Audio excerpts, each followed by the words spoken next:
So now you're on video doing that. Stop it! You got it? It's all about false church! High school. It's a place that we spend most of our adolescent life. This is where we learn the basics of an education, but also the basics of life. In a time of constant change, the one thing we can be sure of is that a good education will change the lives of every student. But how do we do that? How do we know that we are helping every student? In the past 9 months, I've had the privilege of meeting people in the community of Falls Church that care about all students. They don't want a new computer or a new desk.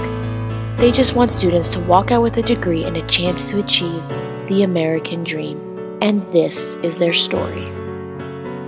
In the fall of 2012, parents and community members of Falls Church, Virginia came together in a school board meeting to argue over whether or not a charter school should be built in the community of Falls Church. Wait, what? A charter school in Northern Virginia?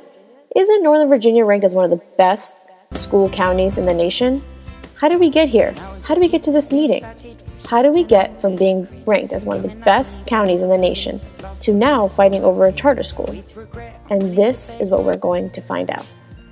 When I started this journey, I shared the opinion, like many residents of Fairfax County, that charter schools were bad.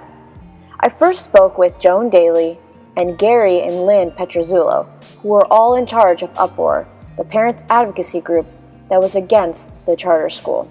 Throughout the past 9 months, I started with a bias agenda to expose the negativity towards charter schools, but then I got to meet the people and I realized that there are no bad guys. In the end, each and every one of these adults wants what's best for these students. The one thing I can say confidently is that these students are not alone. There are people that are truly invested and care about them.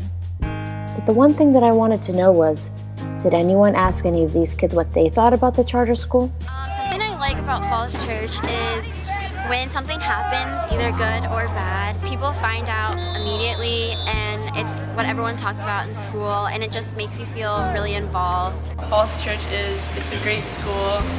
People around, like in other schools, they're always like, oh, this is so ghetto, I don't know. But I think it's a really great school. It really frustrates me that people don't really give Falls Church a chance because of how it may seem or the kind of people there is there.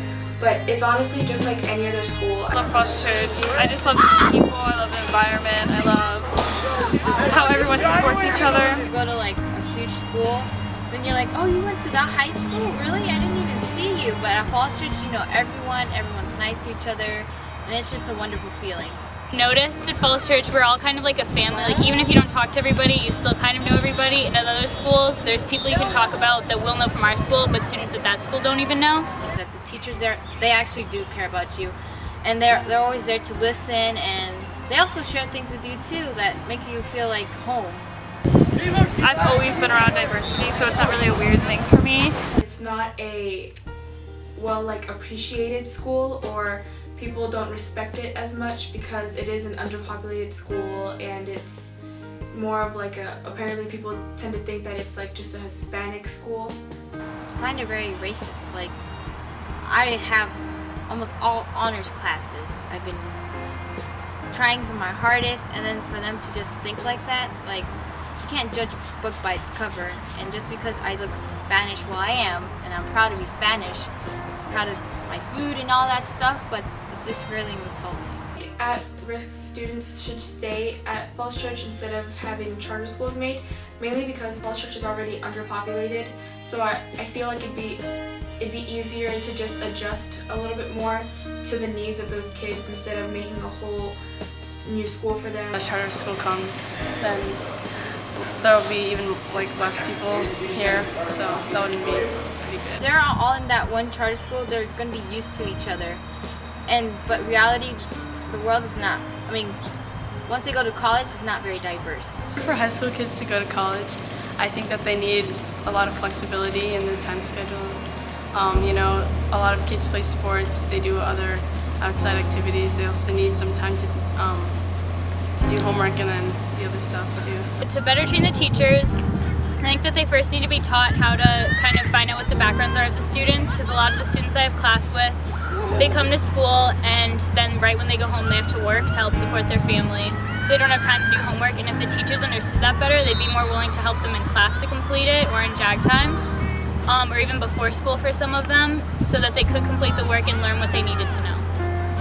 If kids that are at high risk of failing need one-on-one tutoring, and I think that school should provide that. The lives of teenagers seem to be in a world that is full of life with almost limitless potential. We find ourselves saying that this will be some of the best years of their lives. From homecoming to pep rallies, school plays, and choir concerts, life seems to be exploding all around them. In the midst of this sea of smiling faces and laughter, there is an unsettling undercurrent. Hundreds of students are struggling. Their personal lives and their education combat one another in an endless game. The sad truth is that there are some students that are not going to make it. Their desire to achieve the American dream and the solution to that problem is just as complex as ever. Charter schools and neighborhood schools are not the bad guy. Maybe it's the inflexibility of the school, or maybe it's the amount of resources, but in the end, you got to see what I see, and now it's up to you to make the call. The analogy that I use is you can't have a race and put different weights on the backs of the runners, so that you have some runners that have a 7-pound weight and some runners have a 50-pound weight. Just because the guys that have more weight on their backs finish at the end, that doesn't mean that they're poor runners. It just means that the metric isn't the same. The field's not level.